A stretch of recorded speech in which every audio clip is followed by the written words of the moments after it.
بسم اللہ الرحمن الرحیم۔ میری لائبریری وائس کی پیاری سی فیملی کو میرا سلام۔ ویڈیو شروع کرنے سے پہلے آپ سے التماس ہے کہ اس ویڈیو کو لائک کرنا، کمنٹ کرنا اور شیئر کرنا مت بھولیے گا، اور اگر آپ میرے چینل پر نیو ہیں تو چینل کو سبسکرائب بھی کر لیجئے گا اور بیل نوٹیفیکیشن کو آن کر دیجئے گا تاکہ میری آنے والی تمام نیو ویڈیوز کی اپڈیٹس آپ تک بر وقت پہنچ سکیں۔ تو ویورز، آئیے چلتے ہیں ناول بازی کی نیکسٹ ایپیسوڈ کی طرف۔ صبح کو ناشتے پر ایاز ملا تو حسب معمول میک اپ میں تھا۔ اسے دیکھ کر مجھے ہنسی آ گئی۔ تم تو پورے جاسوس بن گئے ہو ایاز، یوں لگتا ہے جیسے کسی جاسوسی فلم کا کردار ہو۔ جیسا بھی لگتا ہوں بھیا، میں تو بس اپنے کام میں مصروف ہوں۔ میں نے آنکھیں بند کر کے گردن ہلا دی۔ آج پھر جاؤ گے؟ میں نے پوچھا۔ ہاں، بورڈ آفس جانا ہے، دیکھتا ہوں وہاں کیا کر سکتا ہوں۔ فریدہ کی تصویر سے بہت سے کام لینے ہیں، بس خدا کرے مل جائے، ایاز نے کہا اور ناشتے کے بعد رخصت ہو گیا۔ میں نے عظمت کے سلسلے میں ایاز کو اپنے ساتھ رکھنا مناسب نہیں سمجھا۔ تھوڑی دیر بعد میں بھی تیار ہو کر گھر سے نکل آیا۔ مجھے چاروں طرف کا خیال رکھنا تھا، اپنا بھی اور اپنے دشمنوں کا بھی، چنانچہ ایاز کی طرح میں نے بھی اپنے چہرے پر وہی حماقت پھیلا لی تھی، یعنی وہی ایک میک اپ جو میں پہلے بھی کر چکا تھا اور جس نے حسینہ کو دھوکہ دیا تھا۔ آج بھی وہی دلچسپ اتفاق ہوا۔ جب میں مکان کے بیرونی حصے میں پہنچا تو حسینہ نے مجھے دیکھ لیا۔ وہ دوڑتی ہوئی میرے پاس پہنچی اور پھر اس نے میرا گریبان پکڑ لیا۔ ارے ارے، میں نے خوفزدہ لہجے میں کہا اور پیچھے ہٹنے لگا۔ اس دن تو نکل گئے تھے خاموشی سے، آج جاؤ تو جانے، وہ خطرناک تیوروں کے ساتھ بولی، اور میں اس سے اپنا گریبان چھڑانے لگا۔ میرا گریبان تو چھوڑ دو، پھٹ جائے گا، میں نے کہا۔ میں تو تمہارا سر پھاڑوں گی۔ بتاؤ، تم اس طرح اس گھر میں کیوں گھس آئے تھے؟ اس روز مجھے بیوقوف بنا کر چلے گئے اور آج پھر گھس آئے۔ کون ہو تم؟ منصور کا ایک دوست ہوں، اسی سے ملنے آتا ہوں، مگر کیا کروں، وہ ملتا ہی نہیں۔ ملنے کا طریقہ ہوتا ہے، یہ نہیں کہ منہ اٹھایا اور گھس آئے۔ دروازے پر کسی سے کہتے، منصور کو بلواتے، ہمیں بتاتے، لیکن یوں لگتا ہے جیسے کہیں کھلے بندھے ہی نہیں ہو، بس گھس آئے گھر میں، جیسے باوا جی کا مکان ہو۔ اچھا، اب معاف کر دو، آئندہ اس طرح کبھی گھسنے کی کوشش نہیں کروں گا۔ معافی مانگتے ہو تو چھوڑے دیتے ہیں۔ جاؤ، دروازے پر جا کر ہم سے کہو کہ منصور کو بلا کر لائیں۔ ٹھیک ہے، میں نے کہا اور دروازے کی جانب بڑھ گیا۔ حسینہ میرے پیچھے پیچھے ہی آئی تھی۔ اس مصیبت سے جان چھڑا لینا آسان بات نہیں تھی۔ میں نے دست بستہ اس سے عرض کیا، خاتون، آپ کو زحمت تو ہوگی، ذرا جا کر منصور صاحب کو بلا لائیے۔ ٹھیک ہے، لاتے ہیں، یہیں کھڑے رہو، حسینہ نے کہا اور اندر چلی گئی۔ جوں ہی وہ نگاہوں سے اوجھل ہوئی، میں گاڑی میں آ بیٹھا اور اسے سٹارٹ کر کے آگے بڑھا دیا۔ مجھے حسینہ کی حرکتوں پر ہنسی آ رہی تھی۔ بڑی ہی باغ و بہار لڑکی تھی۔ دیر تک نہ جانے کہاں کہاں مارا مارا پھرتا رہا۔ 11 بجنے میں ابھی دیر تھی، لیکن میں نے یہ پروگرام بنایا تھا کہ عظمت اللہ سے فوراً ملاقات نہیں کروں گا۔ میرا یہ فیصلہ اچھا ہی ثابت ہوا۔ ٹھیک 11:10 پر میں نے عظمت کو جیل کے دروازے سے باہر آتے دیکھا۔ اسے رہائی مل گئی تھی۔ اسے دیکھ کر چمن کے بارے میں یہ احساس ہوتا تھا کہ بلا شبہ وہ بڑے رسوخ کا مالک ہے، ہر جگہ کچھ نہ کچھ کر ہی لیتا ہے۔ اس نے عظمت اللہ کے لیے بھی بہت بڑا کام کیا تھا جسے فراموش نہیں کیا جا سکتا تھا۔ عظمت اللہ کاندھے پر سویٹر ڈالے لاپرواہی سے آگے بڑھ رہا تھا۔ اچھی شکل و صورت کا تن و من نوجوان تھا۔ بیچارے کو میری طرح مصائب کا سامنا کرنا پڑا تھا، لیکن وہ مجھ سے کہیں خوش نصیب تھا۔ کم از کم اس کا باقی گھرانہ تو محفوظ تھا۔ آہستہ آہستہ میری کار آگے بڑھ رہی تھی اور میں عظمت کا تعاقب کر رہا تھا۔ مجھے یقین تھا کہ ابھی تک وہ اس تعاقب سے بے خبر ہے۔ دفتن عظمت نے ایک رکشہ روکا اور میں نے سکون کی سانس لی۔ رکشہ چل پڑا اور میری کار مناسب رفتار سے اس کے پیچھے لگ گئی۔ میں عظمت کا تعاقب کرتا رہا، لیکن مجھے حیرت ہوئی کہ اس نے اپنے علاقے کا رخ کرنے کے بجائے اور ہی سمت کا رخ اختیار کیا تھا، اور پھر اس نے ایک ہوٹل کے سامنے رکشہ رکوا دیا۔ رکشے سے اتر کر اس نے ادھر ادھر دیکھا اور پرس سے کچھ رقم نکال کر رکشے والے کو دی، پھر وہ ہوٹل میں داخل ہو گیا۔ مجھے حیرت ہوئی تھی کہ عظمت گھر جانے کے بجائے یہاں کیوں آیا ہے۔ میں کار ایک طرف کھڑی کر کے نیچے اتر آیا۔ میں اس وقت بھی میک اپ میں تھا، اس لیے مجھے یقین تھا کہ اگر عظمت کو میرا چہرہ یاد بھی رہا تو اس وقت نہیں پہچان سکتا۔ میں بھی ہوٹل میں داخل ہو گیا۔ وہ کاؤنٹر پر کھڑا رجسٹر پر اندراج کر رہا تھا۔ پھر وہ آگے بڑھا تو میں کاؤنٹر پر پہنچ گیا اور میں نے کاؤنٹر کلرک سے کمرے کے لیے کہا۔ جی ہاں، کمرہ مل سکتا ہے۔ آپ تنہا ہیں؟ کاؤنٹر کلرک نے پوچھا۔ مجھے ایک سنگل روم چاہیے۔ اور کاؤنٹر کلرک نے پھر رجسٹر کھول لیا۔ اس نے رجسٹر میں روم نمبر دیکھا اور پھر قلم میرے ہاتھ میں پکڑا کر رجسٹر آگے کر دیا۔ میں نے فرضی نام اور فرضی پتہ لکھ دیا، لیکن میرا مسئلہ آسانی سے حل ہو گیا۔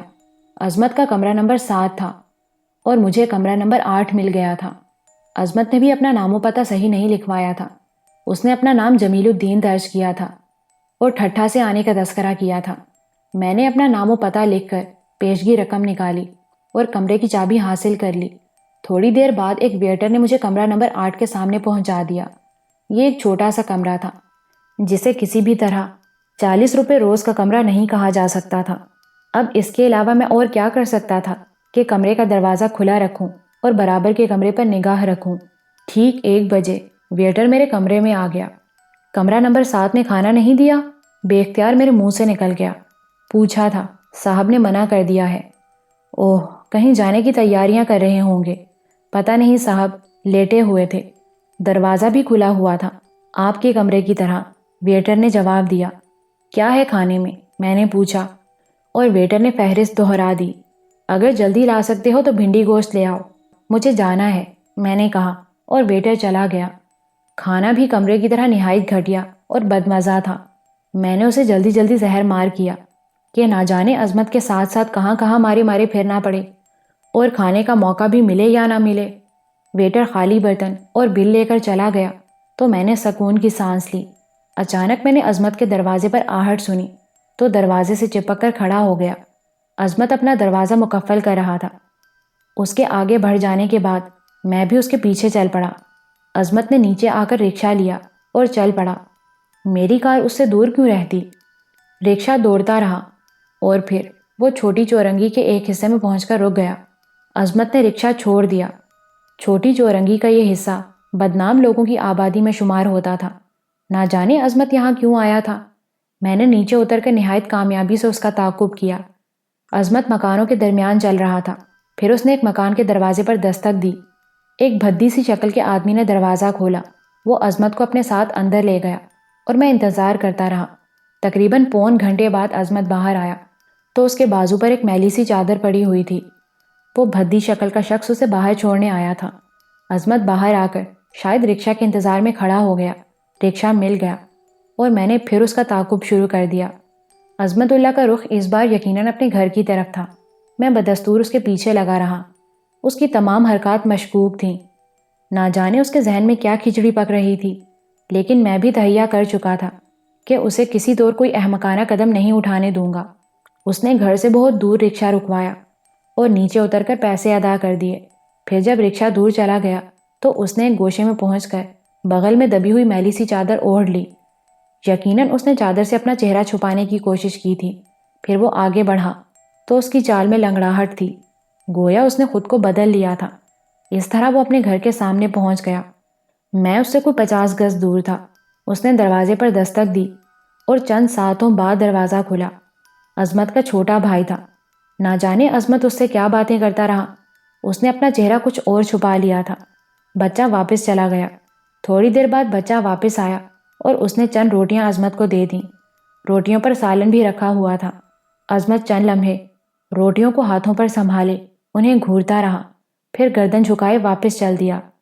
عظمت کے ذہن کا ایک ایک احساس الفاظ کی شکل میں میرے کانوں میں گونج رہا تھا۔ میں اس کی تمام تر دلی کیفیات سے آگاہ تھا۔ میں اس کا تعاقب کرتا رہا۔ پھر میں نے عظمت کو ایک درخت کے نیچے بیٹھ کر وہ روٹیاں کھاتے دیکھا تو میری آنکھوں میں آنسو آ گئے۔ عظمت اگر چاہتا تو ہوٹل میں بھی کھانا کھا سکتا تھا، لیکن یہ اس کے جذبات تھے۔ اس نے عہد کیا ہوگا کہ اپنی ماں کے ہاتھ کا پکا ہوا کھانا کھائے گا، چنانچہ اس نے بھکاریوں کی طرح یہ کھانا مانگ کر کھایا تھا۔ لیکن اس نے خود کو ظاہر کیوں نہیں کیا؟ وہ کھانا کھا کر اپنی جگہ سے اٹھا، ایک نل سے پانی پیا اور آگے بڑھ گیا۔ اس نے چادر اتار کر پھر بغل میں دبا لی تھی۔ تھوڑی دیر بعد وہ رکشہ کر کے پھر چل پڑا۔ رخ ہوٹل کی طرف تھا۔ میں بھی اپنے کمرے میں واپس آ گیا۔ اگر میرا اندازہ غلط نہیں تھا تو عظمت کے سینے میں انتقام کا جہنم سلگ رہا تھا۔ وہ شیخ جمال سے انتقام لینے کا خواہاں تھا۔ اسی لیے اس نے گھر میں قدم نہیں رکھا تھا۔ میں نے اپنے تمام پروگرام ملتوی کر دیے۔ میرے لیے اس سے زیادہ اہم کام اور کوئی نہیں تھا۔ میں خود جن حالات سے گزر چکا تھا، عظمت کو ان سے نہیں گزرنے دینا چاہتا تھا۔ یوں لگتا تھا جیسے میرے وطن کے ہر چوتھے نوجوان کی کہانی میری کہانی ہو۔ دولت کے ان پجاریوں نے زندگی گزارنا کس قدر کٹھن کر دیا تھا۔ جینے کا حق چھین لیا تھا انہوں نے غریبوں سے۔ میں نے رات تک عظمت کی کڑی نگرانی کی۔ 9 بجے وہ باہر نکل آیا اور میں نے بھی افراتفری کے عالم میں ہوٹل چھوڑ دیا۔ ایک بار پھر میری کار اس کے رکشہ کا تعاقب کر رہی تھی۔ پھر رکشہ ایک متمول رہائشی علاقے کے بازار میں رکا۔ وہاں عظمت اتر کر پیدل چل پڑا۔ بازار کے عقب میں رہائشی کوٹھیاں تھیں اور انہی میں ایک کوٹھی کے درختوں سے گھرے ہوئے گیٹ پر شیخ جمال لکھا نظر آ رہا تھا۔ بس اس کے بعد سے خطرناک حدود شروع ہوتی تھی۔ عظمت اس کوٹھی کے عقب میں جا رہا تھا۔ میں نے رفتار تیز کر دی۔ عظمت نے شاید میرے قدموں کی چاپ سن لی اور وہ رک گیا۔ مجھے نزدیک آتے دیکھ کر وہ چوکنا ہو گیا۔ میں اس کے سامنے پہنچ گیا۔ کیا بات ہے؟ عظمت کی کرخت آواز ابھری۔ مجھے تم سے کچھ کام ہے نوجوان۔ کون ہو تم؟ میں تمہیں نہیں جانتا، مگر میں تمہیں جانتا ہوں۔ میں فضول لوگوں کے ساتھ وقت برباد نہیں کرتا۔ اگر تم مجھ سے کچھ مانگنا چاہتے ہو تو مجھے افسوس ہے۔ میں تمہیں کچھ دینا چاہتا ہوں، میں نے کہا۔ تم جو کچھ کرنے جا رہے ہو عظمت، یہ وقت اس کے لیے مناسب نہیں ہے۔ ابھی صرف 10 بجے ہیں۔ میرے یہ الفاظ عظمت کے لیے دھماکے سے کم نہیں تھے۔ وہ بھونچکا رہ گیا، لیکن صرف ایک لمحے کے لیے۔ دوسرے ہی لمحے وہ پیچھے ہٹا اور دفتن اس نے اپنے لباس سے پستول نکال لیا۔ پستول کا رخ میری طرف کر کے اس نے کہا، تو شیخ جمال نے مجھ پر گہری نگاہ رکھی ہے، لیکن اب وہ اپنی تمام تر کوششوں کے باوجود زندہ نہ بچ سکے گا۔ یہ لمحات میرے لیے بڑے سنسنی خیز تھے۔ جیل سے نکلنے کے بعد سے اب تک عظمت میری نگاہوں کے سامنے رہا تھا۔ اس کے پاس پستول کہاں سے آ گیا؟ اس کے پاس… لیکن دوسرے لمحے میرے ذہن نے ہی اس کا جواب بھی دے دیا۔ چھوٹی چورنگی کا وہ مکان جہاں عظمت نے کچھ وقت گزارا تھا، اور وہ بھدی شکل کا آدمی جو صورت سے ہی جرائم پیشہ لگتا تھا، پستول یقیناً وہیں سے حاصل کیا گیا تھا۔ کیا چاہتے ہو اب بتاؤ؟ وہ غرایا۔ پستول واپس اپنے لباس میں رکھ لو اور میرے ساتھ آؤ، میں نے قدرے سخت لہجے میں کہا۔ یہ احکامات شیخ جمال کی طرف سے ہیں؟ پولیس کی طرف سے بھی ہو سکتے ہیں۔ تمہارا کیا خیال ہے؟ شیخ جمال پولیس سے رابطہ کر کے یہ درخواست نہیں کر سکتا کہ اسے تم سے زندگی کا خطرہ ہے، اس لیے تم پر نگاہ رکھی جائے؟ جیل سے نکلنے کے بعد تم نے اس کا خیال نہیں رکھا مسٹر عظمت؟ میں تمہیں تمہاری دن بھر کی مصروفیات بتاؤں؟ 11:10 پر تم جیل کے دروازے سے نکلے، اور پھر میں نے اسے سب کچھ تفصیل سے بتا دیا۔ کیا خیال ہے میں نے کوئی لفظ غلط تو نہیں کہا؟ یہ کہتے ہوئے میں غیر محسوس انداز میں آگے سرکتا رہا تھا، اور عظمت کو حیرت زدہ کر کے میں نے اسے پستول کی طرف سے بے خبر کر دیا تھا۔ اب اس کا پستول میری زد میں تھا، چنانچہ میں نے ٹانگ گھمائی اور اس کی ضرب پوری قوت سے پستول والے ہاتھ پر پڑی۔ پستول اس کے ہاتھ سے نکل کر فضا میں بلند ہوا اور میں نے اطمینان سے اسے کیچ کر لیا۔ عظمت تڑپ کر رہ گیا۔ اس کے چہرے پر وحشت کے آثار نمودار ہو گئے۔ اس نے چاروں طرف دیکھا اور پھر خشک ہونٹوں پر زبان پھیرنے لگا۔ تو تمہارا تعلق پولیس سے ہے؟ وہ بڑبڑایا۔ نہیں، اگر میں یہ کہوں کہ میں تمہارا ایک ہمدرد ہوں، ایک مخلص بے غرض دوست ہوں، تو تمہیں یقین نہیں آئے گا، لیکن یہ حقیقت ہے۔ شیخ جمال کو یا تمہارے والدین کو ابھی تمہاری رہائی کے بارے میں کچھ معلوم نہیں ہے۔ اگر تم شیخ جمال کو قتل ہی کرنا چاہتے ہو تو ضرور کر دینا، لیکن آج نہیں، کل۔ کیا مطلب؟ وہ چونک پڑا۔ ہاں میرے دوست، میری خواہش ہے کہ یہ ایک رات تم میرے ساتھ گزار لو۔ مگر تم کون ہو؟ وہی جو تم سے جیل میں ملا تھا اور جس نے کہا تھا کہ رہا ہو کر تم اس سے ملاقات کر لینا، لیکن تم نے وعدہ پورا نہیں کیا۔ حالانکہ میں نے تمہیں جیل میں 2 ماہ نہیں گزارنے دیے، اور چند روز میں تمہیں جیل سے نکال لایا ہوں۔ اوہ، یہ بات مجھے بتائی گئی تھی کہ ایک خاص سفارش پر میری سزا معاف کر دی گئی ہے۔ میں نے ہی اس سفارش کے لیے تگ و دو کی تھی۔ مگر تمہارا چہرہ… تم وہ تو نہیں ہو؟ آواز پہچاننے کی کوشش کرو۔ چہرہ بدلا ہوا ہے، میں نے جواب دیا۔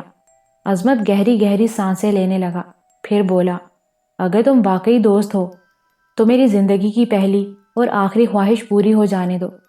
میں ان دونوں باپ بیٹوں کو موت کے گھاٹ اتار دینا چاہتا ہوں۔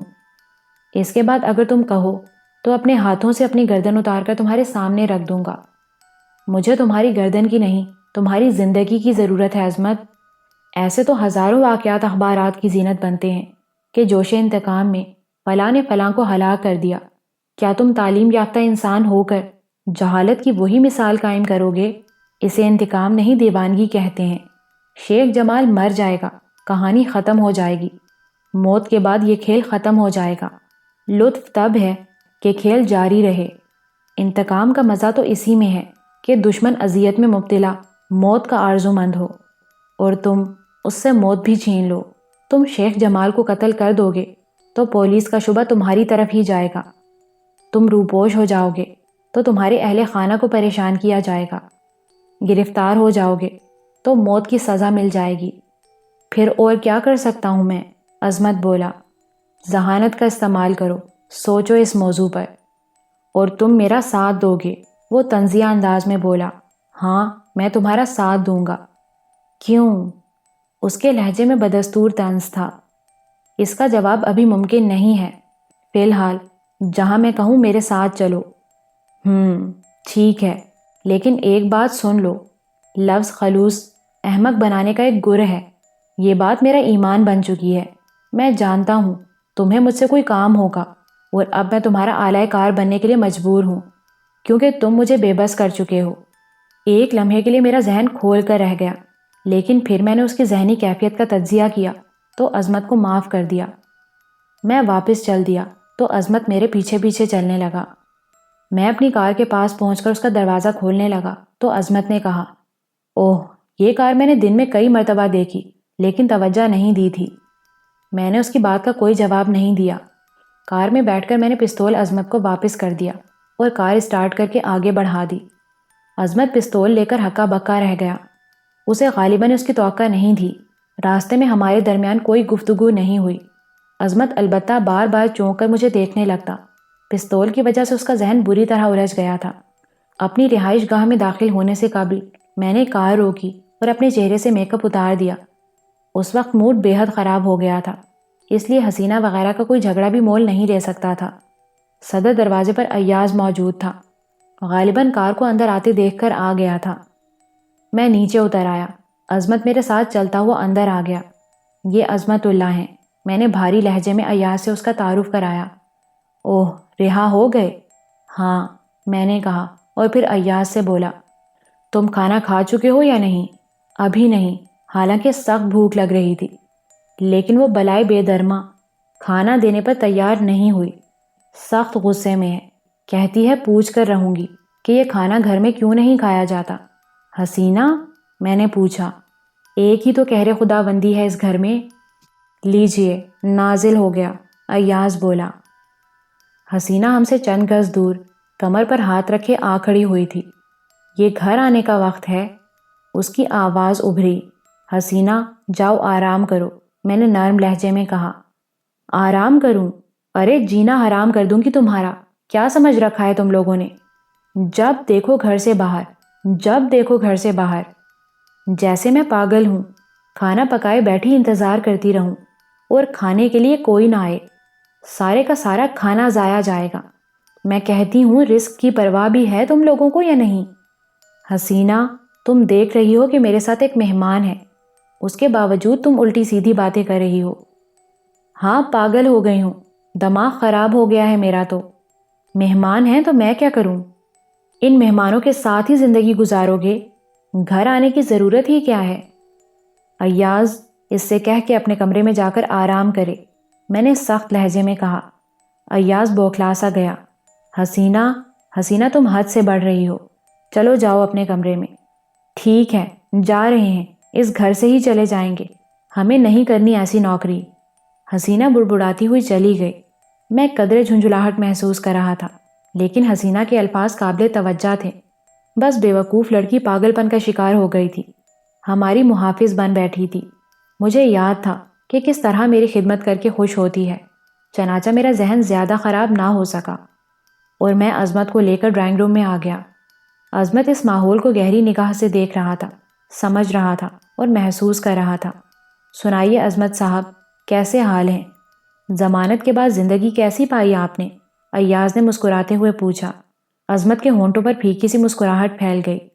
جو زندگی مسلط کر دی جاتی ہے اس پر سوچا نہیں جاتا، اس نے دھیمے لہجے میں کہا۔ میں سمجھا نہیں منصور بھیا، ایاز نے تعجب سے پوچھا۔ عظمت صاحب ہی تمہیں تفصیل بتا سکیں گے۔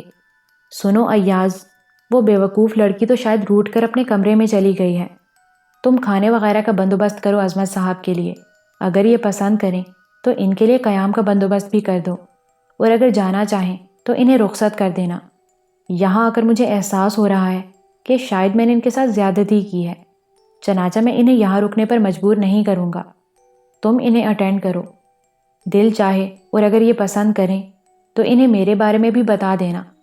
میں ان سے کچھ نہیں چھپانا چاہتا، سب کچھ جاننے کے بعد بھی اگر یہ جانا پسند کریں تو میری طرف سے انہیں اجازت ہے۔ آپ کہاں چلے بھیا؟ ایاز نے پوچھا۔ میں آرام کروں گا، طبیعت کچھ سست ہو گئی ہے۔ کھانا نہیں کھائیں گے آپ؟ نہیں یار، بھوک نہیں ہے، میں نے کہا اور اٹھ کر اپنے کمرے میں چلا آیا۔ کمرے میں آ کر میں لباس تبدیل کر کے بستر پر لیٹ گیا اور میرا ذہن خیالات کے بھنورے میں پھنس گیا۔ اندر سے ایک عجیب سی گھبراہٹ ابھر رہی تھی، حالانکہ اس کی کوئی خاص وجہ نہیں تھی، بس عظمت کے الفاظ سے طبیعت کسی قدر بوجھل سی ہو گئی تھی۔ واقعی اس دور میں مخلص ہونا بھی حماقت ہی ہے۔ عظمت کا کہنا بھی غلط نہیں تھا، میں خود بھی اس سے متفق تھا، لیکن اپنے خلوص کا اظہار نہیں کر سکتا تھا۔ مان دروازے سے ایاز کی آواز سنائی دی۔ منصور بھیا، سو گئے آپ؟ نہیں ایاز، آؤ، میں نے کہا اور ایاز دروازہ دھکیل کر اندر آ گیا۔ ایاز کے پیچھے عظمت بھی تھا۔ میں اٹھ بیٹھا۔ عظمت کے چہرے پر عجیب سے تاثرات تھے۔ میں نے اسے بغور دیکھتے ہوئے کہا، کھانا کھا لیا تم لوگوں نے؟ نہیں بھیا، میں نے عظمت صاحب سے کہا، لیکن انہوں نے منع کر دیا۔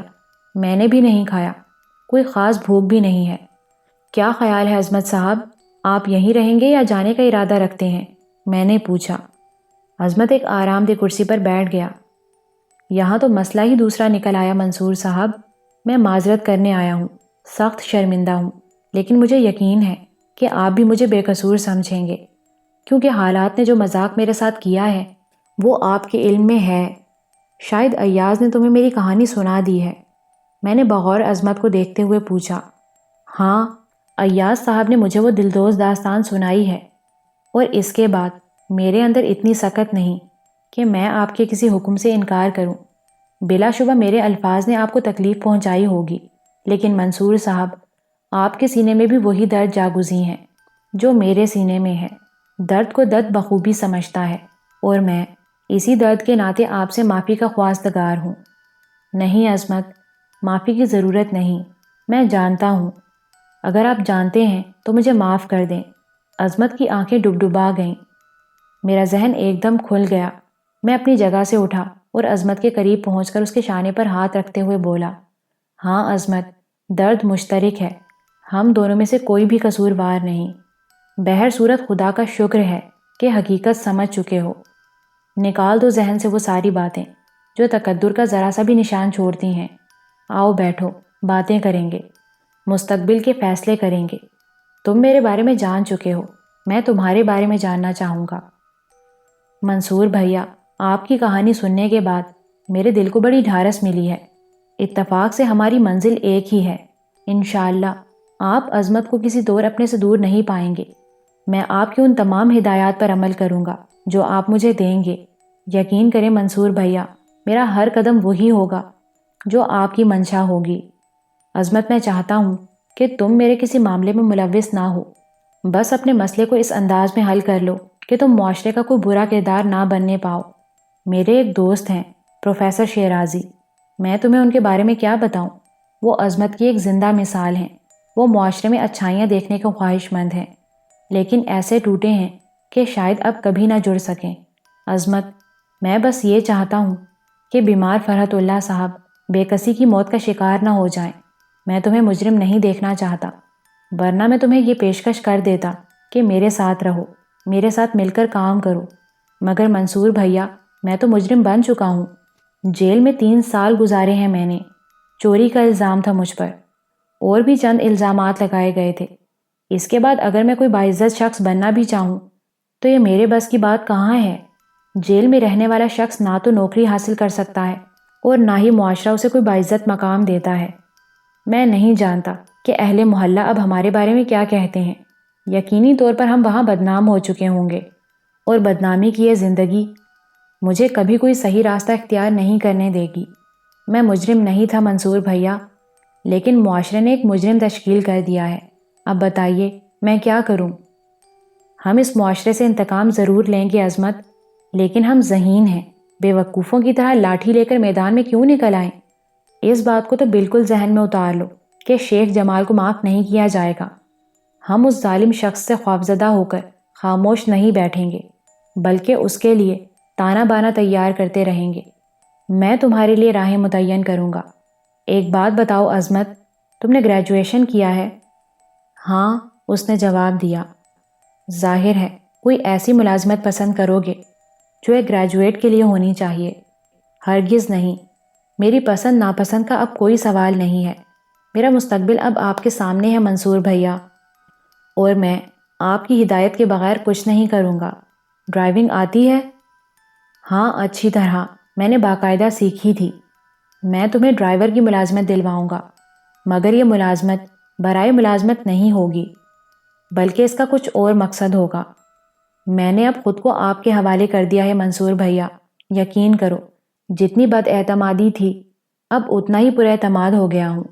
یہ کایا پلٹ چند لمحات میں ہی ہوئی، لیکن بعض شخصیتیں ہی ایسی ہوتی ہیں کہ انسان کی زندگی ہی بدل کر رکھ دیتی ہیں۔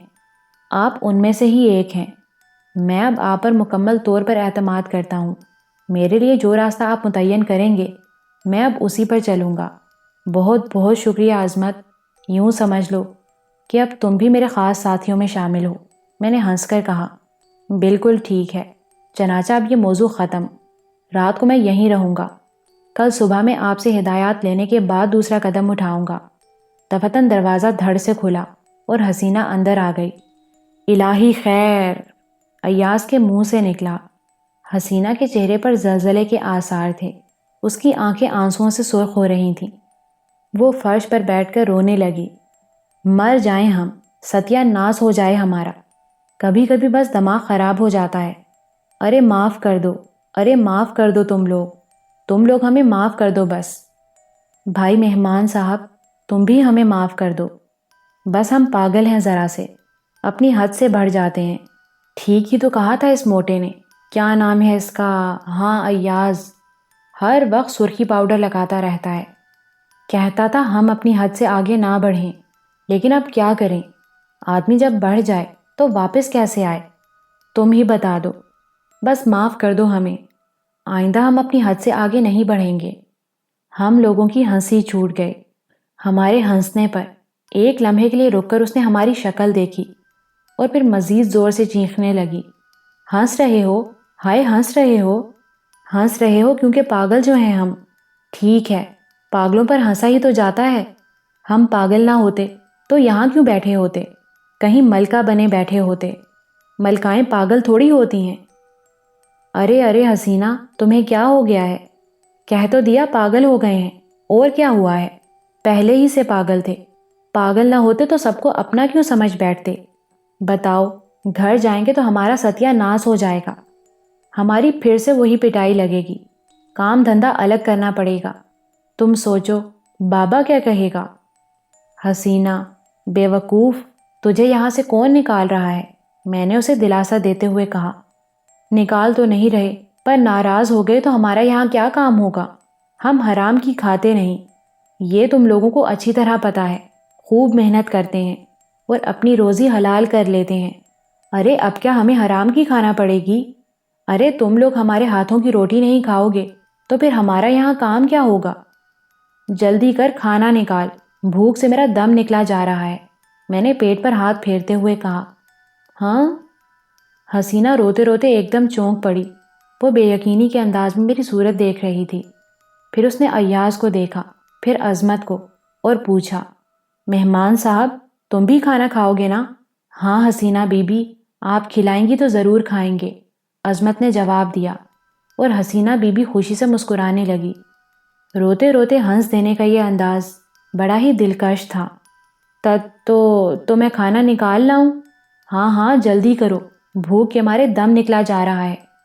نہ جانے کیا کیا پکایا ہوگا تو نے، دوپہر کو بھی پکایا تھا، شام کو بھی پکایا ہے، بہت ساری چیزیں ہیں، بس ابھی نکال کر لا رہی ہوں، تم ہاتھ دھو لو۔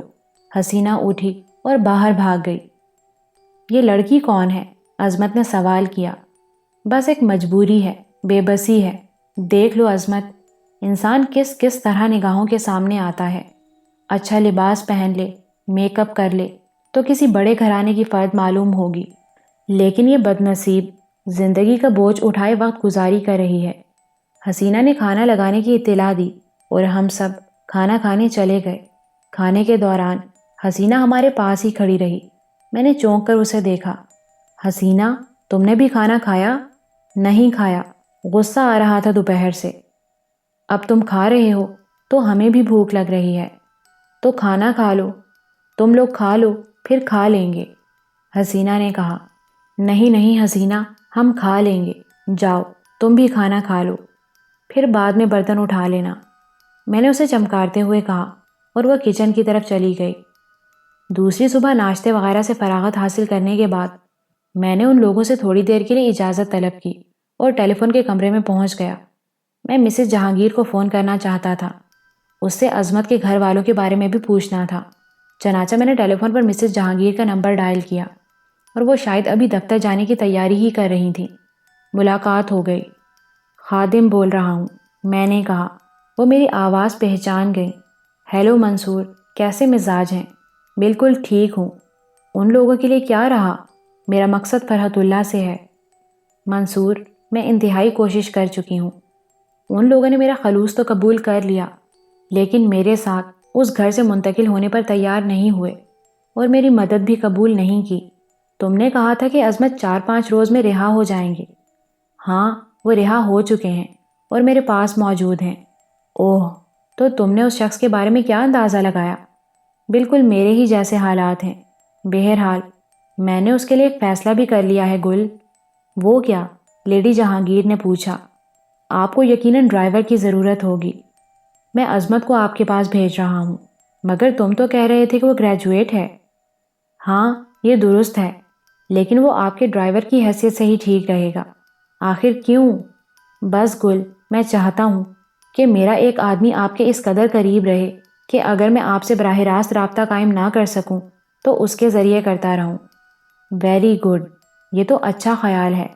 عظمت سے بات کر لی ہے؟ ہاں، بس ٹھیک ہے، عظمت آج کل یا پرسوں آپ کے پاس پہنچ جائے گا۔ اس کے بعد ان لوگوں کے حالات بھی آہستہ آہستہ ٹھیک ہو جائیں گے، میں نے کہا، اور رسمی گفتگو کے بعد فون بند کر دیا۔ اس گفتگو سے فارغ ہو کر میں عظمت اور ایاز کے پاس پہنچ گیا۔ دونوں بیٹھے باتیں کر رہے تھے۔ بس عظمت، اب تم جاؤ، اپنے والدین سے ملو، انہیں تسلی دو، ایک آدھ دن ان کے ساتھ گزارو اور پھر اپنی ملازمت پر چلے جاؤ۔ ملازمت؟ وہ چونک پڑا۔ ہاں، بات ہو گئی ہے، تم جب چاہو اپنی ڈیوٹی پر جا سکتے ہو، میں نے پرسکون انداز میں کہا، اور پھر میں نے ایاز سے کہا، ایاز، عظمت کا پستول کہاں ہے؟ لے آؤں؟ ایاز نے پوچھا اور میں نے گردن ہلا دی۔ جو ہی ایاز گیا، میں نے جیب سے نوٹوں کی ایک گڈی نکالی۔ 50-50 کے 100 نوٹ تھے۔ وہ گڈی میں نے عظمت کی جیب میں ٹھونستے ہوئے کہا، اس دوران کچھ لوگوں کے قرض بھی ہوں گے، اس کے علاوہ کچھ ضروری کام تمہاری غیر موجودگی کی وجہ سے رک گئے ہوں گے، اگر مزید ضرورت پڑے تو سیدھے یہاں آ جانا۔ منصور بھیا، یہ عظمت کی آواز پھنسنے لگی۔ اس کی گنجائش باقی ہے عظمت، ہمیں مل جل کر زندگی کے بے شمار مسائل حل کرنے ہیں، کیا ہم ان چھوٹی چھوٹی باتوں پر سوچیں گے؟ نہیں منصور بھیا، عظمت کی گردن جھک گئی۔ ایاز واپس آ گیا۔ میں نے پستول لے کر عظمت کو دیتے ہوئے کہا، یہ پستول ان لوگوں کو واپس کر دو۔ ویسے وہاں کا پتہ تمہیں کہاں سے ملا تھا؟ جیل سے۔ سدھو، رحیمو نامی 2 جرائم پیشہ آدمی جیل میں ملے تھے، 7 سال کی سزا کاٹ رہے ہیں دونوں۔ مجھے کچھ کام بتائے تھے اور پتہ دے دیا تھا، وہاں سے میں نے 200 روپے بھی لیے تھے۔ واپس کر دو جا کر۔ کام کیا تھے؟ چند چیزیں ایک جگہ سے لے کر دوسری جگہ پہنچانی ہے۔ کوئی خاص کام نہیں ہے۔ کام تو خاص ہی ہے، کون جانے وہ چیزیں کیا ہوں۔ بہرحال وعدہ کرایو، وعدہ خلافی اچھی بات نہیں ہے۔ ان لوگوں کو اطمینان ہو گیا ہوگا، ان کا کام کر دینا۔ ٹھیک ہے۔ عظمت نے گردن ہلا دی۔ اسے رخصت کر کے میں نے ایاز سے پوچھا، تمہاری مصروفیت کیسی رہی؟ ایاز کوئی کام بنا؟ خداوند میری بہن کو جلد مجھ سے ملوا دے گا، وہ عجیب سے لہجے میں بولا۔ اس کی تصویر شموں کو دکھاؤں گا اور کہوں گا کہ بہت جلد میری امی اور بہن اس کا رشتہ مانگنے آئیں گی۔ میرے دل میں ہوک سی اٹھی، ذہن پر دیوانگی سوار ہونے لگی، لیکن میں نے اس کا اظہار نہیں کیا۔ ایاز نے مجھے پرسکون دیکھا تو بولا، اگر مجھ سے کوئی خاص کام نہ ہو بھیا تو میں اپنی مہم پر چلا جاؤں؟ میں نے اسے اجازت دے دی۔ اس کے جانے کے بعد میں دیر تک سوچتا رہا اور پھر تیار ہو کر باہر نکل آیا، کار لی اور چل پڑا۔ رخ سیٹھ جبار کی کوٹھی کی طرف تھا۔ میں نے چہرہ بھی نہیں بدلا تھا، بس ایک جنون سوار تھا مجھ پر۔ سیٹھ جبار کی کوٹھی کے گرد میں نے کئی چکر لگائے، پھر کار ایک جگہ کھڑی کر کے نیچے اتر آیا۔ دل چاہ رہا تھا کہ اندر جا کر قتل عام شروع کر دوں، جو سامنے آئے اسے گولی مار دوں۔ طارق اندر موجود تھا، زندہ تھا، اور اسے میری امی اور فریدہ کے بارے میں معلوم تھا۔ آنکھوں میں خون اتر رہا تھا، لیکن سیٹھ جبار کی کوٹھی میں گھسنا ٹھیک نہیں تھا۔ عظمت کو جذباتیت سے روکا تھا اور خود جہنم میں جا رہا تھا۔ مجھے بھی صبر سے کام لینا چاہیے، واقعی صبر سے کام لینا چاہیے۔ چند ساعت بے چینی کے عالم میں وہاں رکا اور پھر واپس اپنی کار کی طرف چل پڑا۔ کار سٹارٹ کر کے واپس موڑی ہی تھی کہ کوٹھی سے ایک خوبصورت کار نکلتی نظر آئی۔ ڈرائیونگ سیٹ پر اینجل موجود تھی۔ کار برق رفتاری سے میرے سامنے سے گزر گئی اور نہ جانے کیا سوچ کر میں نے بھی اپنی کار اس کے پیچھے لگا دی۔ اینجل بہت تیز ڈرائیو کر رہی تھی، میں اس کے پیچھے لگا رہا اور تھوڑی دیر بعد کار ایک خوبصورت ہوٹل کے پاس پہنچ کر رک گئی۔ اینجل نے نیچے اتر کر اسے لاک کیا اور اندر چلی گئی۔ میں نے بھی اس کا تعاقب ترک نہیں کیا اور اس کے پیچھے ہی ہوٹل میں پہنچ گیا۔ وہ ہال میں نظر آئی۔ اسی وقت ایک خوبصورت سے نوجوان نے اس کی طرف دیکھ کر ہاتھ ہلایا تھا۔ اینجل اس کی طرف بڑھ گئی۔ میں لاپرواہی سے آگے بڑھتا ہوا ان لوگوں کے قریب ایک میز پر پہنچ گیا اور پشت ان کی طرف کر کے بیٹھ گیا۔ کنول کہاں ہے؟ اینجل نے پوچھا۔ بےہودہ اور وعدہ خلاف لڑکی ہے، پھر گول ہو گئی، نوجوان نے جواب دیا۔ مجھے اتنا اصرار کر کے یہاں بلایا اور خود غائب ہو گئی، جبکہ اسے علم ہے کہ میں ایسے گھٹیا ہوٹل میں پانی پینا بھی پسند نہیں کرتی۔ مجھے احساس ہے مس اینجل، ایسی لڑکیوں سے تو دوستی بھی نہیں رکھی جا سکتی۔ سوری مسعود صاحب، مجھے اجازت دیں۔ مس اینجل، میں آپ کو روکنے کا کوئی حق نہیں رکھتا، لیکن بس درخواست ہے، آپ چاہیں تو اسے رد کر دیں۔ یہ لنچ میری طرف سے قبول فرما لیں۔ اوہ، اس تکلف کی کیا ضرورت ہے؟ میں نے کہا نا، بس ایک خواہش ہے، آپ اسے رد بھی کر سکتی ہیں۔ میں نے کھانا منگوا لیا اور اسی دوران ان کی چھوٹی موٹی باتیں سنتا رہا۔ خاص بات معلوم نہ ہو سکی، اس لیے میں نے مزید وقت ضائع کرنا مناسب نہ سمجھا اور وہاں سے اٹھ گیا۔ واپس گھر پہنچا تو حسینہ کچھ اداس نظر آئی۔ میں اس اداسی کی وجہ جانتا تھا، لیکن اس وقت لطف اندوز ہونے کو جی نہ چاہا۔ دل میں ویرانی سی بسی ہوئی تھی۔ صاحب جی، کھانا لے آئیں؟ حسینہ نے پوچھا۔ نہیں حسینہ، بھوک نہیں ہے۔ ایاز تو نہیں آیا؟ نہیں جی۔ ہاں، ٹیلی فون کی گھنٹی بجی تھی، کوئی پینی بول رہی تھی، آپ کو پوچھا تو میں نے کہا کہ نہیں ہے۔ کہنے لگی اگر آ جائیں تو کہہ دینا 5 بجے بولے گی، اور اگر 5 بجے بھی نہ آئے تو 9 بجے بولے گی۔ ٹھیک ہے حسینہ، تم نے کھانا کھا لیا؟ جی صاحب جی، اس نے کہا اور واپس چلی گئی۔ شام کو ٹھیک 5 بجے پینی نے فون کیا۔ میں اس کے فون کا انتظار ہی کر رہا تھا۔ میں نے ریسیور اٹھا لیا اور دوسری طرف سے پینی کی آواز پہچان کر بولا، ہاں پینی، میں بول رہا ہوں۔ ٹھیک تو ہو منصور؟ ہاں، تم نے فون کیا تھا۔ چند اطلاعات جمع ہو گئی تھیں۔ قرب و جوار کا ماحول ٹھیک ہے نا؟ بالکل، اس کی فکر مت کرو، میں بہت چالاک ہوں، پینی نے کہا۔ بگ مین واپس آ گیا ہے۔ افضال خان کی خبر اسے مل گئی، جسے سن کر اس نے کوئی تبصرہ نہیں کیا، بس خاموش ہو گیا۔ طارق کی حالت بالکل ٹھیک ہے، تمہارا نام لیتے ہوئے اس کی آنکھوں میں خون اتر آتا ہے۔ کہہ رہا ہے کہ لونڈا ہے، میں نشے میں ہونے کی وجہ سے مار کھا گیا، ورنہ وہ اتنا زبردست نہیں ہے۔ خاص طور پر وہ اپنی رہائش کے مسئلے پر فکر مند ہے۔ کیا مطلب پینی؟ فوزی نامی ایک لڑکی یہاں رہتی ہے، طارق کی دوستوں میں سے ایک ہے اور طارق کے بارے میں بہت کچھ جانتی ہے۔ طارق کہہ رہا تھا کہ اس نے فوزی سے بات کی ہے۔ اس نے کسی کو اس کی رہائش گاہ کے بارے میں نہیں بتایا اور نہ ہی اینجل نے ایسی کوئی حرکت کی ہے۔ اس کا خیال ہے کہ یہ دونوں سچ بول رہی ہیں۔ پھر اس نے کہا کہ میرے ذہن میں ایک شبہ سر ابھار رہا ہے پینی۔ جب میں نے اس کے بارے میں پوچھا تو کہنے لگا کہ ممکن ہے ان لوگوں میں سے کوئی ہو جو میرے شکار ہیں، اور ان میں لیڈی جہانگیر سر فہرست ہے۔ میں نے جب اس شبے کی وجہ پوچھی تو الجھے ہوئے انداز میں بولا کہ منصور لیڈی جہانگیر کا ڈرائیور تھا۔ ہرچند لیڈی جہانگیر نے میرے کہنے پر اس کے خلاف کیس بنا دیا، لیکن یہ کوئی گہری چال بھی ہو سکتی ہے۔ ظاہر ہے لیڈی جہانگیر میری دشمن ہے، دوست نہیں ہے۔ گڈ، پھر کیا ہوا پینی؟ بس اس کے بعد وہ خاموش ہو گیا۔ بس یہی اطلاع تھی منصور۔ کیا تمہارے لیے اہم نہیں ہے؟ بہت اہم ہے پینی، لیکن اب ایک درخواست کرنا چاہتا ہوں، امید ہے تم منظور کر لو گی۔ میں؟ پینی نے متعجبانہ انداز میں کہا، کیا بات ہے؟ اس کے بعد تم مجھے کوئی فون نہیں کرو گی اس وقت تک جب تک کہ میں خود تم سے رابطہ قائم نہ کروں۔ کیوں؟ اگر کوئی اہم اطلاع ہوئی تو کسی نہ کسی ذریعے مجھ تک پہنچ ہی جائے گی، تم اس کی بالکل فکر مت کرو۔ مگر کیوں؟ تم ایسا کیوں چاہتے ہو؟ طارق بالکل ہی گھامڑ نہیں ہے، مجرمانہ ذہنیت کا مالک ہے، اس کا شبہ تم پر بھی جا سکتا ہے۔ پینی تم سب سے زیادہ مخدوش حالت میں ہو، میں نہیں چاہتا کہ تمہیں کوئی نقصان پہنچے۔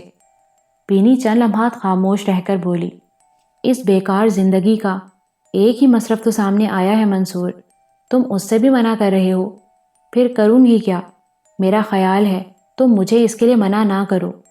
پینی، یہ میری درخواست ہے۔ زندگی کبھی بے مصرف نہیں ہوتی، حالات ہمارے لیے بے شمار راستے منتخب کرتے ہیں۔ ممکن ہے تم میری زندگی کے کسی اہم مسئلے میں میرے لیے کارآمد بن جاؤ۔ مجھے کتنی ڈھارس رہے گی کہ میرا ایک ساتھی ان کے درمیان موجود ہے۔ اگر تمہاری یہی خوشی ہے تو ٹھیک ہے منصور، پینی نے کہا، اور میں نے خدا حافظ کہہ کر فون بند کر دیا۔ لیکن اب میرے ذہن میں ایک اور تشویش نے سر ابھارا تھا کہ طارق کے شبہ کو کہیں سے تقویت نہ مل جائے، لیڈی جہانگیر کسی نئی مصیبت میں گرفتار نہ ہو جائے۔ کیا کرنا چاہیے؟ لیڈی جہانگیر کو اس خدشے سے آگاہ کرنا ضروری ہے، وہ کہیں دھوکہ نہ کھا جائے، لیکن اس کا ایک غلط نتیجہ بھی نکل سکتا ہے۔ لیڈی جہانگیر اس بات سے خوفزدہ ہو جائے گی اور خوف کے عالم میں وہ کوئی حماقت نہ کر بیٹھے۔ لیکن اس کی امید کم تھی، وہ سمجھدار عورت تھی، دنیا ساز اور زمانہ دیکھے ہوئے۔ بالآخر میں نے فیصلہ کیا کہ اس سے ملاقات کر کے اسے صورتحال سے آگاہ کر دوں گا، لیکن اب اس سے ملاقات بھی خطرناک تھی، ایک ایک قدم پھونک پھونک کر اٹھانا پڑے گا۔ اب اس کو آزادی سے فون بھی نہیں کیا جا سکتا تھا۔ طارق بستر پر ضرور ہے، لیکن اس کے گرگے اس کے احکامات کی تعمیل کر رہے ہوں گے۔ لیڈی جہانگیر کا فون ٹیپ کیا جا سکتا ہے، احتیاط لازمی تھی۔ عظمت جلدی سے لیڈی جہانگیر کے پاس پہنچ جائے، اس کے بعد آسانیاں ہو جائیں گی۔ 7 بجے عظمت آ گیا، شلوار قمیض پہنے ہوئے تھا اور بہت پاکیزہ صورت نظر آ رہا تھا۔ میں نے مسکرا کر اس کا استقبال کیا۔ چائے پیوں گا منصور بھیا، دعائیں مانگتا آیا ہوں کہ آپ گھر پر ہی ملیں۔ ابھی لو، میں نے کہا اور حسینہ کو بلا لیا۔ حسینہ، یہ عظمت چائے مانگ رہے ہیں۔ ابھی لائی صاحب جی، حسینہ چلی گئی۔ فرحت اللہ صاحب کی طبیعت کیسی ہے؟ خراب تھی، مجھے دیکھ کر ایک دم کایا پلٹ ہو گئی، اٹھ کر بیٹھ گئے۔ آپ کو یقین نہیں آئے گا منصور بھیا کہ مجھے اپنی قید کے دن ٹھیک سے یاد بھی نہیں تھے، لیکن ان لوگوں نے ایک ایک دن کا حساب رکھا۔ خلاف توقع مجھے دیکھ کر شدید حیران ہوئے۔ انہیں خدشہ ہو گیا کہ کہیں میں جیل سے بھاگ کر تو نہیں آیا۔ بڑی مشکل سے انہیں یقین دلا سکا ہوں۔ بس ان لوگوں کی حالت کا آپ خود اندازہ کر سکتے ہیں۔ ہاں عظمت، تم بوڑھے والدین کا بہت بڑا سہارا ہو، خدا تمہیں آفات سے محفوظ رکھے۔ نوکری کے بارے میں کیا خیال ہے عظمت؟ میں نے ابو سے بھی بات کر لی ہے، گھر کے حالات واقعی خراب تھے۔ آپ کی دی ہوئی رقم نے ہماری زندگی کو بہت بڑا سہارا دیا ہے۔ ہر چند کے وہ لوگ ابھی یہ نہیں چاہتے کہ میں ایک لمحے کے لیے بھی ان سے جدا ہوں، لیکن میں نے ان سے کہا ہے کہ زندگی مشقت طلب کرتی ہے، یہ سب کچھ کرنا ہے۔ بالکل ٹھیک کہا تم نے۔ وہ تیار ہو گئے؟ ہاں، عظمت نے جواب دیا۔ تو پھر تم کب سے ڈیوٹی پر جاؤ گے؟ جب آپ حکم دیں گے۔ شیخ جمال کے بارے میں فرحت اللہ صاحب کا کیا خیال ہے؟ وہی جو ہر بے بس انسان کا ہوتا ہے۔ ان کا کہنا ہے کہ اب شیخ جمال کا مسئلہ اس سب سے بڑے محاسب پر چھوڑ دیا جائے جو سب سے قوی اور برتر ہے۔ میں ان کے سامنے خاموش ہو گیا تھا۔ حشمت اور صوفیہ کا مسئلہ بھی تو ہے۔ بہرحال ان لوگوں کو میں نے کسی تشویش کا شکار نہیں ہونے دیا۔ بہت اچھا کیا تم نے۔ اب چائے پینے کے بعد تم ایک کام کرو عظمت۔ جی بھیا، میں جہانگیر لمیٹڈ کی لیڈی جہانگیر کے لیے تمہیں ایک خط دوں گا۔ ان کی کوٹھی پر چلے جانا، موجود نہ ہو تو انتظار کر لینا، مل کر ہی آنا، تمہیں انہی کے پاس کام کرنا ہے۔ ٹھیک ہے، عظمت نے گردن ہلا دی۔ چائے پینے کے بعد میں نے عظمت سے اجازت لی اور دوسرے کمرے میں جا کر لیڈی جہانگیر کو مفصل حالات لکھ کر آئندہ کے لیے ہدایات جاری کیں اور پھر عظمت کو روانہ کر دیا۔ اسی دوران ایاز آ گیا۔ کوئی خاص بات نہیں ہوئی تھی۔ 9:30 بجے عظمت واپس آ گیا، کسی قدر الجھا ہوا تھا۔ اس نے لیڈی جہانگیر کا جواب مجھے دے دیا اور میں اسی وقت اسے پڑھنے لگا۔ لکھا تھا، تمہارا خیال درست ہے منصور، دشمن کے مقابلے کے لیے ہمیں بہت محتاط ہونا پڑے گا۔ میں تمہاری تمام ہدایات کی پابندی کروں گی۔ یہ عمدہ بات ہے کہ عظمت فوری طور پر کام کے لیے تیار ہو گئے۔ یہ ہمارے درمیان رابطے کا ذریعہ رہیں گے۔ فرحت اللہ صاحب کے بیٹے کو ایسا ہی ہونا چاہیے۔ جیسے عظمت ہیں ویسے یہ میری پیشکش پر حیران ہیں۔ انہیں ٹھیک کر لینا، میں محتاط رہوں گی۔ گل۔ خط پڑھ کر میں نے پھاڑ دیا اور پھر عظمت سے پوچھا، نوکری کی بات ہو گئی؟ وہ نوکری ہے منصور بھیا؟ کیا مطلب؟ بس عنایت ہے آپ کی۔ ڈرائیور کی تنخواہ 2500 روپے اور مکان الگ۔ انہوں نے میرے افراد خانہ کے بارے میں پوچھا، پھر خود ہی اخراجات کا تخمینہ لگا کر تنخواہ متعین کر دی۔ 2500 روپے۔ عظمت ہنس پڑا۔ اس میں کسی تعارض کی گنجائش نہیں ہے عظمت، اس بارے میں تم کچھ نہیں سوچو گے۔ مکان کا کیا معاملہ ہے؟ کیجل روڈ پر فراست منزل کے گراؤنڈ فلور کا فلیٹ نمبر 10 ہمیں الاٹ کر دیا گیا ہے۔ 6 کمروں کا فلیٹ ہے۔ عظمت نے مسکراتے ہوئے کہا، کب منتقل ہوگے؟ فلیٹ ساری ضروریات سے آراستہ ہے، اگر ہم چاہیں تو کل ہی منتقل ہو سکتے ہیں، عظمت نے کہا اور ہنس پڑا۔ آخر اس میں ہنسنے کی کیا بات ہے؟ بڑی زبردست نوکری ملی ہے منصور بھیا، خدا ہر بے روزگار کو ایسی ہی نوکری عطا فرمائے۔ اچھا بس بیکار باتیں بند، کل سے ڈیوٹی جوائن کر لو گے اور 2-3 دن کے اندر اندر شفٹ ہو جاؤ گے۔ تعمیل ہوگی۔ ویسے مکان کا مسئلہ بہت عمدہ ہو گیا بھیا، اب اس گھر میں تو داخل ہونے کو جی نہیں چاہتا۔ یوں بھی محلے والوں کی نگاہوں میں وہ گھر عجیب ہو گیا ہے۔ اگر ہم اتنے نیک نام نہ ہوتے تو لوگ شاید کھلے عام ایسی باتیں کرنے لگتے جو ناقابل برداشت ہوتی۔ لیڈی جہانگیر کافی دنوں سے اس طاق میں تھیں کہ فرحت اللہ صاحب کو اس مکان میں لے جائیں، لیکن وہ لوگ تیار نہ ہوئے۔ بالآخر اس طرح کام بن گیا۔ کیا مطلب؟ عظمت چونک پڑا۔ وہ تمہاری زبردستی کی رشتہ دار بن کر تمہارے گھر جاتی رہی ہیں۔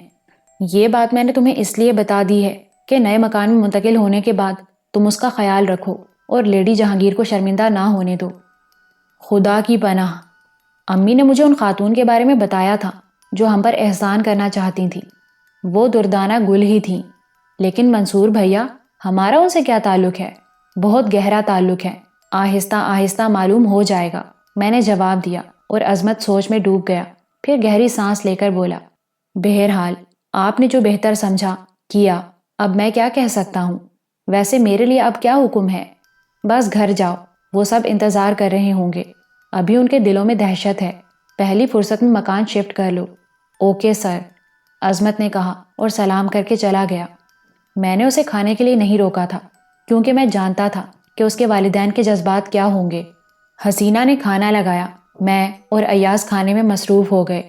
ایاز آج بھی کوئی خاص خبر نہیں لا سکا تھا۔ میں نے اس سے اس کی آج کی مصروفیت کے بارے میں پوچھ لیا۔ بھیا، شہر میں شاید ہی کوئی ایسی ریکروٹنگ ایجنسی بچی ہو جہاں میں نہ ہو آیا ہوں۔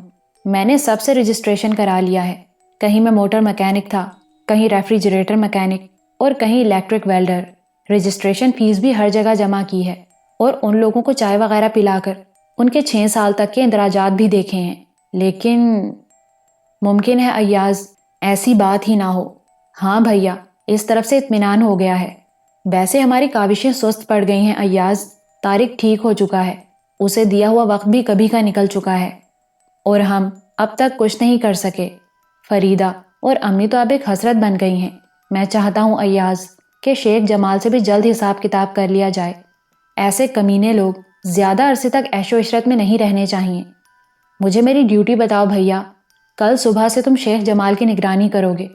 مجھے اس کے اور اس کے بیٹے کے بارے میں مکمل معلومات درکار ہیں، ان لوگوں کے کیا مشاغل ہیں، اٹھنا بیٹھنا کہاں کہاں ہے، وغیرہ وغیرہ۔ کل سے شروع، ایاز نے مستعدی سے کہا۔ جس قدر تفصیلات مہیا ہو سکیں کرو، تصویریں وغیرہ بھی حاصل کرنے کی کوشش کرو۔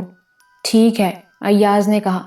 میں نے مختصراً ایاز کو عظمت کے بارے میں بتایا اور اس نے بھی اطمینان کا اظہار کیا۔ پھر مجھے چمن کا خیال آ گیا۔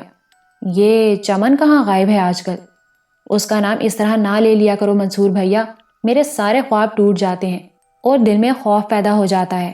خوف کیسا؟ یہی کہ کہیں دوبارہ اس کے چنگل میں نہ پھنس جاؤں۔ چمن کا رویہ عجیب ہے ایاز۔ وہ کیسے؟ ابھی تک وہ کھل نہیں سکا، اس کے ذرائع آمدنی ناجائز ہیں، بہت سے غنڈے پال رکھے ہیں اس نے، بہترین تعلقات کا مالک ہے، کہتا ہے کہ سیٹھ جبار پر اس کا بھی قرض ہے اور وہ اس کے کشتگان میں سے ہے، لیکن ابھی تک اس کا کوئی عمل سامنے نہیں آیا۔ اس کی مجھ پر اس قدر مہربانی کی وجہ سمجھ میں نہیں آئی۔ ہم تو بے بس تھے ایاز، اس لیے ہم نے اس کا سہارا قبول کر لیا، لیکن وہ ہماری طرح بے بس نہیں ہے۔ اگر وہ سیٹھ جبار کے خلاف ہے تو وہ کیا کر رہا ہے؟ بہت گہرا انسان ہے، بڑی مشکل سے کھلتا ہے، ایاز نے کہا۔ لیکن کچھ تو کھلنا چاہیے۔ سیٹھ جبار کے خلاف اگر کوئی محاذ ہی بنانا ہے تو کیا وہ ہمیں اس میں شامل نہیں کرے گا؟ خدا جانے۔ کیا خیال ہے اس سے بات کی جائے؟ جیسا مناسب سمجھو۔ نہیں، تم خود بتاؤ۔ کئی دن ہو گئے اس سے ملاقات ہوئے، اس نے بھی خبر نہیں لی۔ اس طرح عنایت کر کے بھول جانا کچھ ہضم نہیں ہو رہا۔ بات کر لو اس سے، کوئی حرج نہیں ہے، ایاز نے کہا، اور میں گہری سوچ میں ڈوب گیا۔ چمن واقعی پراسرار کردار تھا۔ دوسرے دن ایاز کو اس کی ڈیوٹی پر روانہ کر کے میں چمن کے اڈے کی طرف چل پڑا۔ چمن موجود تھا اور حسب معمول اپنی دکان سجائے بیٹھا تھا۔ مجھے دیکھ کر خوشی کا اظہار کیا اور پھر بڑی گرم جوشی سے مجھ سے ہاتھ ملایا۔ کہو شہزادے، کیا عیش ہو رہے ہیں؟ بس ایک الجھن کا شکار ہوں۔ اوہ، خیریت شہزادے؟ کیسی الجھن ہے؟ مجھے اس عمارت میں پہنچا کر تم بالکل ہی خاموش ہو کر بیٹھ گئے، تو اور کیا کروں؟ ملاقات بھی نہیں ہوتی۔ احتیاط شہزادے، احتیاط۔ تم جانتے ہو، اچھی طرح جانتے ہو کہ جبار سیٹھ اپنے دشمنوں سے غافل نہیں رہتا۔ تمہارا کیا خیال ہے؟ اسے چمن کے بارے میں کچھ نہیں معلوم؟ شہزادے، وہ 1000 آنکھیں رکھتا ہے۔ اس کے باوجود اس نے تمہیں آزاد چھوڑ رکھا ہے؟ ہاں، اسے خود پر ضرورت سے زیادہ اعتماد ہے، چمن نے ٹھنڈی سانس لے کر کہا۔ یعنی اسے معلوم ہے کہ تم اسی شہر میں ہو، اس کے خلاف ہو اور موقع ملنے پر اسے کوئی نقصان پہنچا سکتے ہو، اس کے باوجود اس نے تمہیں نظر انداز کر رکھا ہے۔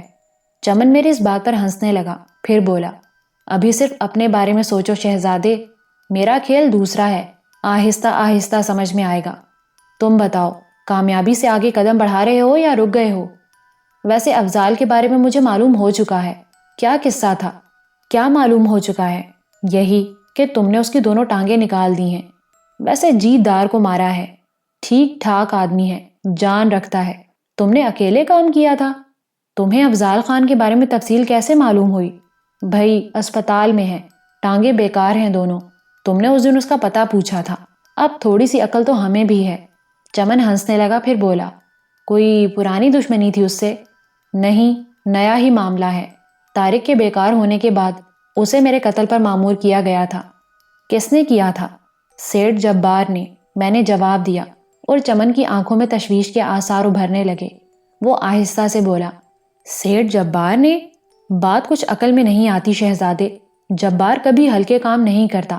اگر وہ تمہیں قتل کرنا چاہتا تو کوئی لمبی چال چلتا، غلط اطلاع معلوم ہوتی ہے۔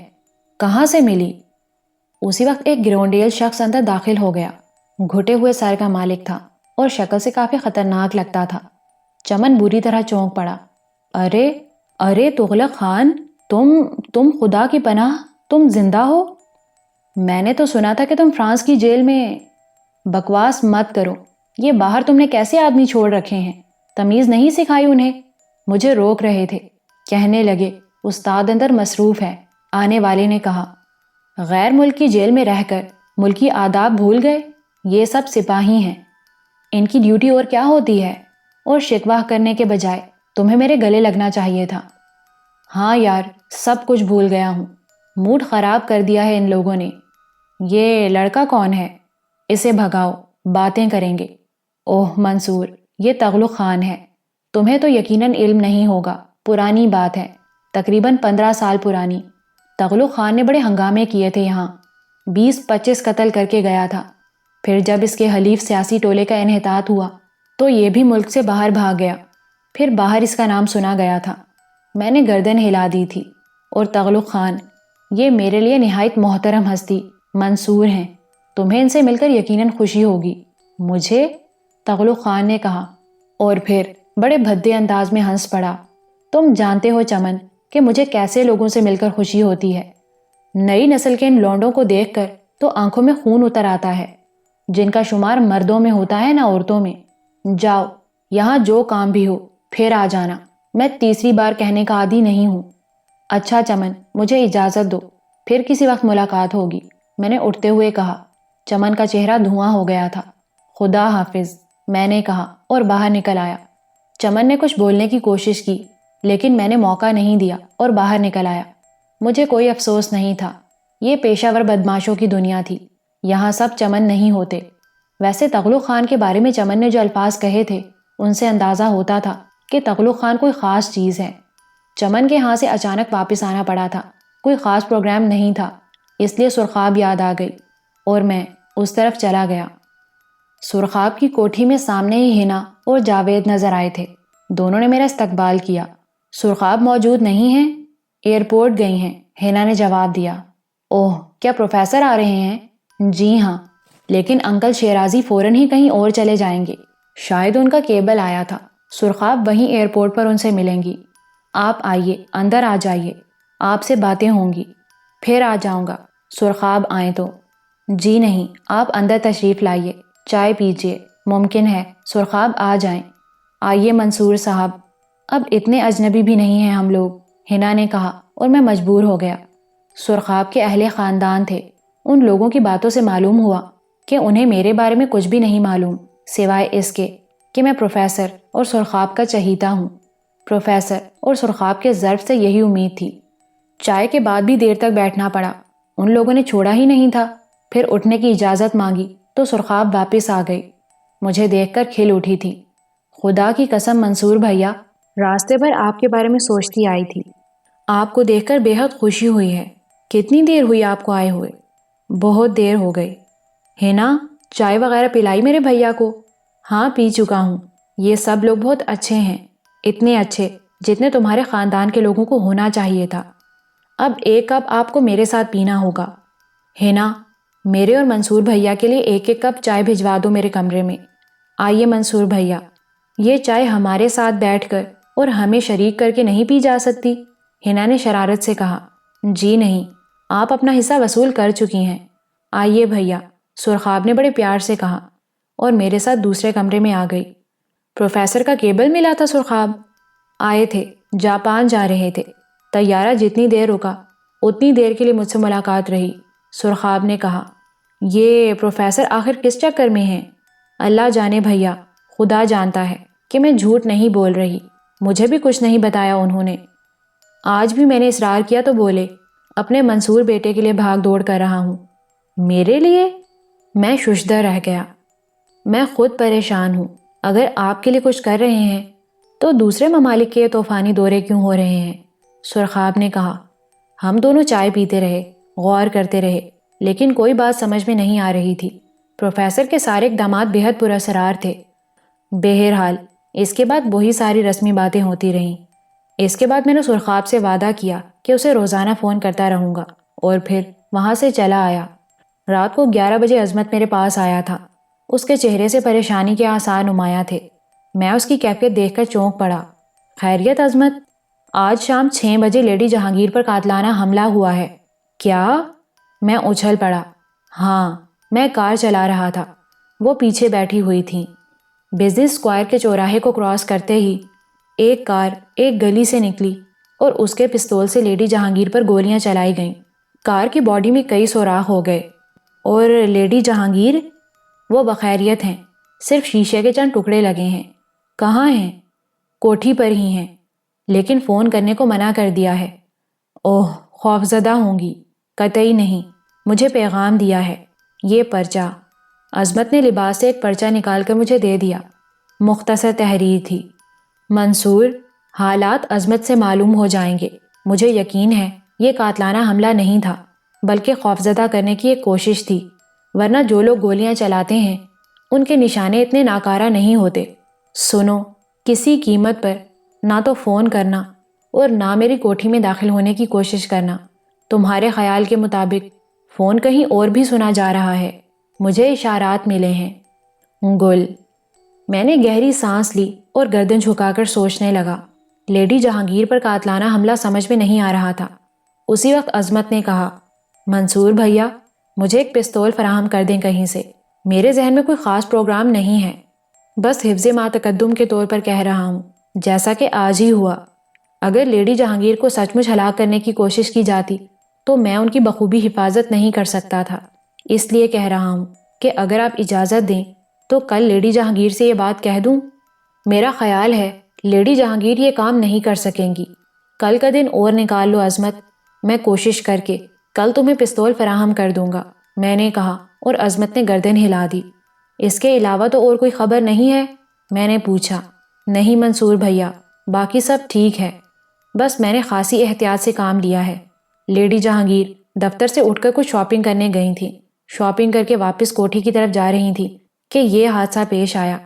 میں انہیں ان کی ہدایت کے مطابق لے کر سیدھا کوٹھی گیا تھا۔ وہاں انہوں نے ڈاکٹر کو بھی بلانے سے انکار کر دیا اور کہا کہ شیشے کے کچھ ٹکڑے ان کے چبھ گئے ہیں، جس کی وجہ سے خون نکل آیا ہے، اور یہ کوئی اہم بات نہیں ہے، اس لیے میں فکر نہ کروں۔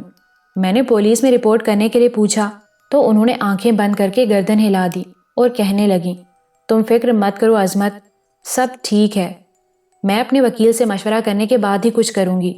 پھر بھی بھیا، میں 8 بجے تک وہاں رکا۔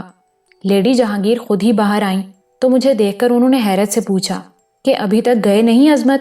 اور میں نے گردن ہلا دی۔ نہیں لیڈی صاحبہ، میں نے سوچا کہ ممکن ہے آپ کو مجھ سے کوئی کام پیش آ جائے۔ اوہ، کام تو ہے، بڑا اچھا ہوا عظمت، اس وقت مجھے یاد نہیں رہا تھا۔ میرے ساتھ آؤ، انہوں نے کہا، اور میں اندر داخل ہو گیا۔ تب انہوں نے مجھے یہ پرچہ دے کر کہا کہ اسے اپنے لباس میں چھپا لوں اور کسی طرح یہ منصور تک پہنچا دوں۔ تو بھیا، میں نے وہاں سے براہ راست تمہارے پاس آنا مناسب نہیں سمجھا اور گھر چلا گیا۔ 10:30 بجے میں اپنے گھر کے پچھلے دروازے سے باہر نکلا ہوں اور تم تک آیا ہوں۔ بس یوں ہی احتیاطاً میں نے سوچا کہ یہ کہیں یوں ہی ایسا ویسا سلسلہ نہ ہو۔ تمہیں یہی کرنا چاہیے تھا عظمت، بہترین سوچا تم نے، ہمیں اتنا ہی محتاط رہنے کی ضرورت ہے، میں نے جواب دیا۔ مگر یہ حملہ؟ منصور بھیا، لیڈی جہانگیر بھی کسی کا نشانہ ہے؟ عظمت نے تعجب سے پوچھا۔ ہاں عظمت، ابھی تو تم پر بہت سے انکشافات ہوں گے، بڑی دلچسپ زندگی محسوس کرو گے۔ کم از کم اس زندگی میں ہنگامہ خیزی تو ہے، ایک ہی محور پر گھومتے رہنے میں اتنا لطف نہیں آتا۔ کیا خیال ہے؟ بالکل ٹھیک ہے، اور آپ مجھے پستول فراہم کر دیں۔ انشاءاللہ لیڈی جہانگیر اب اتنی تنہا بھی نہیں ہوں گی، عظمت نے کہا۔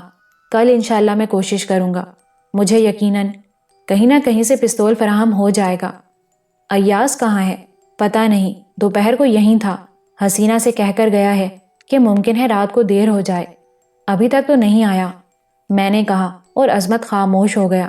پھر میں نے عظمت کو واپسی کی ہدایت کرتے ہوئے کہا، بس اب جاؤ، خواہ مخواہ جیل سے باہر نکلتے ہی ان مصیبتوں کا شکار ہو گئے، حالانکہ تمہیں زیادہ سے زیادہ وقت اپنے والدین کے ساتھ گزارنا چاہیے تھا، لیکن اب کیا کیا جائے؟